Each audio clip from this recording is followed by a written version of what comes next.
Olá, minha turma do sexto ano, tudo bom com vocês?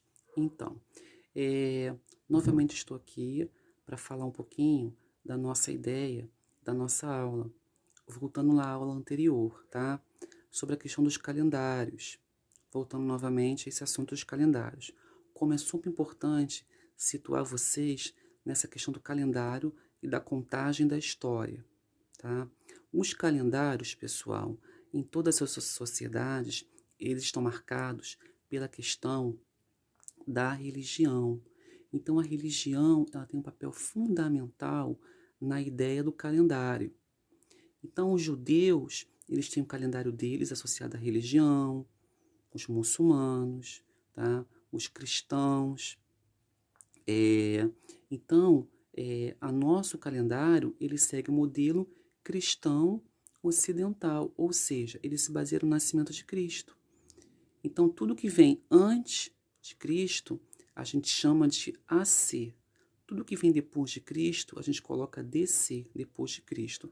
Então, na realidade, a contagem da história se baseia nessa percepção, tá? Então, esse vídeo é uma pequena revisãozinha da última aula, tá? Para que vocês consigam entender essa percepção do calendário. O calendário está ligado novamente à religião, isso é importante. Ele serve para periodizar os períodos históricos, para a gente contar o nosso tempo, tá? Se a gente perceber, um dia tem 24 horas. E dentro dessas horas tem os minutos, que tem os segundos. E assim vai.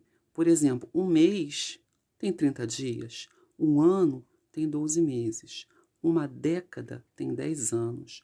Um século são 100 anos. Um milênio são 1000 anos.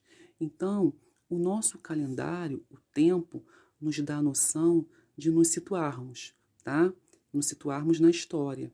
Então, o tempo, ele é a ferramenta primordial para o trabalho do historiador. Lembrando que o historiador é aquele, tá, que escreve a história no presente. Tá? Ele investiga as fontes. Quando ele investiga as fontes, a primeira coisa que precisa delimitar é o tempo. Tá? Então, o tempo foi fundamental para o homem construir a sua história. Tá? Lembrando também aquela ideia do século. Tá? Novamente, o século se baseia em 100 anos. Então, a gente tá um século à frente. Então, para calcular o século, eu vou cortar os dois últimos números e somar mais um. Esse mais um é desse século que a gente está à frente, tá? Então, por exemplo, novamente, um outro exemplo. 1701. Eu vou cortar os dois últimos números, que é o 0 e o 1, vai ficar 17. 17 mais 1, 18. Então, o século é século 18.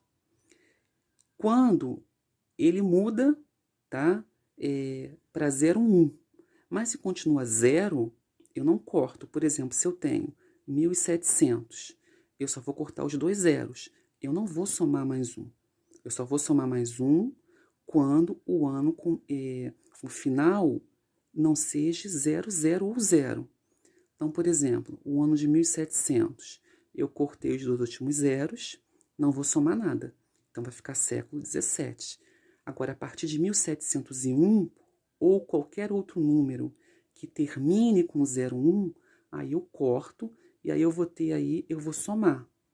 Vamos fazer um outro exemplozinho? Vamos supor, o ano de 902. Eu corto os dois últimos zeros, fica 9.